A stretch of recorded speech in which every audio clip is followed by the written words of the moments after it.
The Atlanta Hawks have been one of the biggest winners of this offseason. They've retooled around Trae Young over the past few seasons, and this offseason they took another major leap in the East that's up for grabs, giving Trae Young the best roster he's ever had in his career. This past season was big in hindsight pre-Jalen Johnson injury. He had broken out as a potential all-star candidate at 6'10", being a two-way player. He showed potential of being a secondary jumbo wing beside Trae Young. After a savvy offseason trade where you traded DeJounte Murray for Dyson Daniels, you added a jumbo-sized guard in the backcourt that could complement him very well, being one of the best perimeter defenders in the league, someone who can attack downhill and pass very, very well. And then you can't forget about the last two pieces that round out the starting lineup. You have number 1 overall pick Zachary Richardson, a 6'10" versatile wing with a lot of complementary offensive skills, and he was the second best shooter in the starting lineup this past season.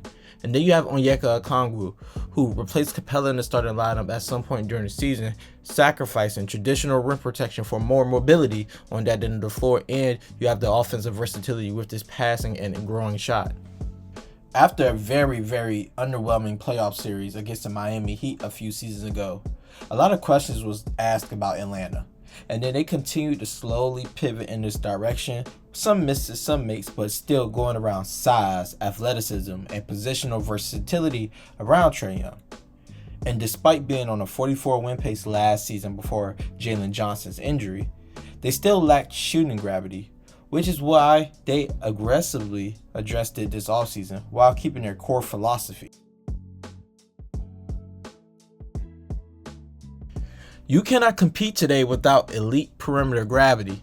Last season, the Hawks ranked 18th in three-point accuracy, which doesn't maximize a Trae Young-led offense because he drives, he creates a lot of corner threes and three-point opportunities for others, but you gotta have the roster to hit. And this is why you go get a Kristaps Porziņģis. This is Trae Young's first time playing with a spacing big. Just last season, Kristaps shot 41% from three and teetered on 40% the 2 seasons prior. And you can't switch a smaller player onto him as he's one of the best post scorers in the league today. He also has a skill set that can enable double big lineups so you can get some run besides Onyeka. And on the defensive side of the floor, KP isn't as mobile as the other guys on this team and probably hurts your flexibility when he's on the floor a tad bit, but he's one of the best rim protectors in the league still. And with the addition of Nickeil and Dyson Daniels in the backcourt, he should have a tremendous impact around the basket this season on defense.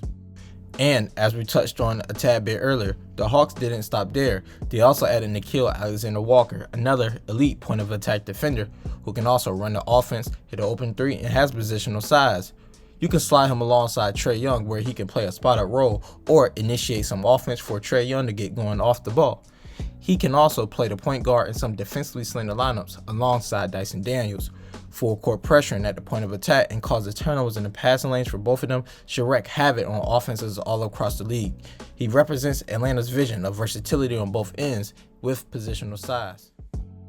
And then the last major addition that went under the radar in my eyes was Luke Kennard, who you may think gives up some value defensively, and I'm not here to disagree. However, he's one of the best shooters in the league and has one of the best three-point percentages of all time.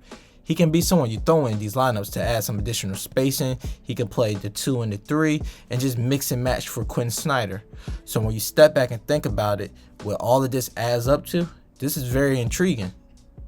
After these offseason moves, you get an offense that was mediocre last season. You bring on more spacing. You pair it with the passing and the athleticism that was already on the roster and surround all of that around the top 3 playmaker in the league while not sacrificing your team's ability to get to the free throw line and get extra possessions on the glass. I fully expect the Atlanta Hawks to be in the top 10 offensively this year, hovering around that 8 mark. Defensively, you've improved your ability to generate turnovers even more after ranking top 5 in turnover percentage last season with the addition of Nickeil Alexander-Walker, continuing adding size to keep teams from beating you on the glass. A healthy KP and Jalen Johnson should also provide excellent rim protection when on the floor together, while also having players like Dyson Daniels, Onyeka Okongwu, and even Nickeil at times helping protect the paint and just keeping the onus off Trae on that end of the floor. And just 2 more overall good defenders joining your team already should allow teams to just make less shots overall, impacting that effective field goal percentage. However, Atlanta still has questions that determines how high they can even fly. The Hawks have assembled size, defense, versatility, and shooting around Trae Young on paper. However, the East is still an arms race right now. The health of Kristaps Porziņģis and Jalen Johnson are the most important for this team's ceiling if they can make it through a playoff run.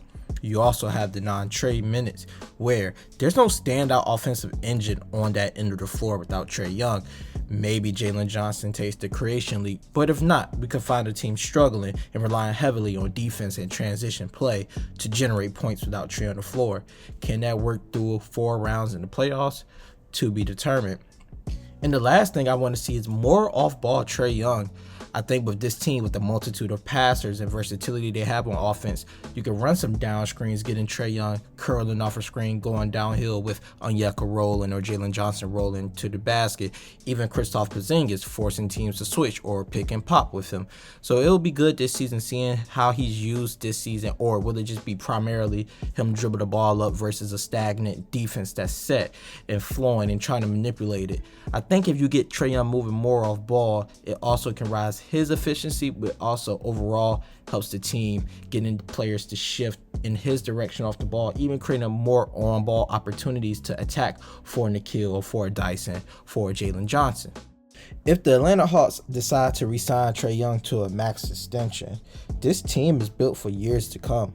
If they can find another way to add another high-level creator to this team via trade or through the draft with the Pelicans pick, while also not sacrificing or going super far away from their mold of size, defense, and versatility paired with athleticism, the Hawks could end up in contention in the near future.